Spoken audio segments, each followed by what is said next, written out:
The morning began the way most mornings did on my ranch, with silence. Not the dead silence of a city apartment, muffled and closed in, but the alive silence of the plains, where every sound belonged. The whisper of wind through cottonwoods, the low murmur of cattle moving lazily in the pasture, the shrill cry of a hawk wheeling high above. These were the sounds that told me the land was still breathing, still mine, still in balance. I had just finished mending a section of fence when I noticed something odd. A pickup I didn't recognize sat idling just beyond the ridge. Not one of my cruise trucks. Too new, too shiny. The men standing near it wore camouflage gear, their rifles gleaming in the morning sun. They weren't from around here. I could smell it in the way they carried themselves, like predators in a place they thought was free for the taking. My jaw tightened. Hunters. And not the kind who ask permission. The sight of them lit a slow fire in my chest. Not because I hated hunting, hell, I'd hunted deer and elk myself, and so had my father and grandfather before me. But out here, respect mattered. You asked before you stepped on another man's land. You followed the rhythms of the herds, the seasons, the water. You didn't trespass. And you sure as hell didn't point rifles toward animals that weren't yours to take. I saddled up and rode down toward them, dust kicking under my horse's hooves. "Morning," I called out, voice steady but sharp. "You boys lost." The tallest of them, a broad-shouldered man with a trimmed beard and a smug grin, turned toward me. "Nope, we're right where we're supposed to be. HOA said we could hunt here. Cleared and legal." My stomach turned cold.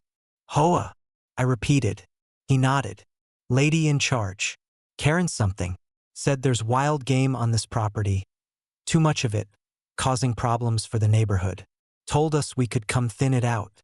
Even gave us a map." I pulled the reins, halting my horse. Rage coiled in my gut. Karen. She'd crossed lines before. Fines? Threats? Nonsense about my barn being unsightly. But this? Inviting outsiders with rifles onto my land without so much as a word? This was war. "You need to pack up and leave," I told the hunters flatly. The bearded one chuckled. "Don't think so, cowboy. We paid a fee. Got permission from the board. HOA said they own rights here." I leaned down in the saddle, staring him dead in the eye. "Listen carefully. That woman doesn't own this land. Never did. Never will. You stay here, you're trespassing. And around here, trespassers don't last long." He smirked, raising his rifle casually like a man testing boundaries. "What are you gonna do? Call the sheriff?" I didn't answer, because just then, a sound rolled across the ridge. A sound that made the hairs on my arms stand up. A low, rolling thunder that wasn't thunder at all. The Mustangs were coming. The herd had roamed these plains long before fences, long before HOAs, long before me. Wild, untamed, free as the wind. They weren't cattle you could corral or horses you could break. They answered to no one but the land itself. I'd seen them in the distance 100 times.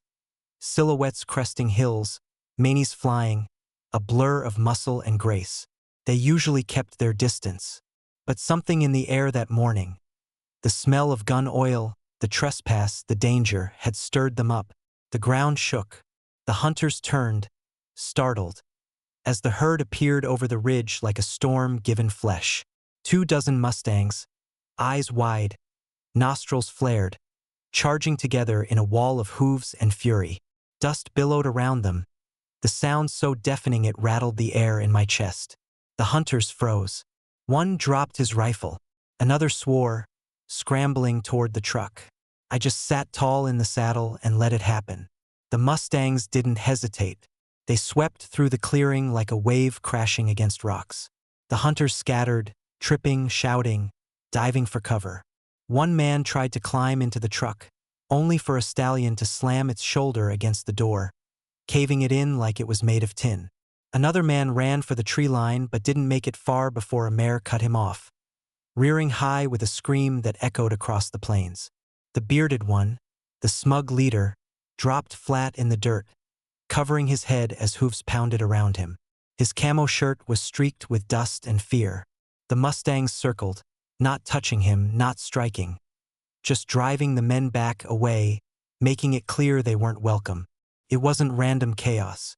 It was justice. Within minutes, the hunters were gone.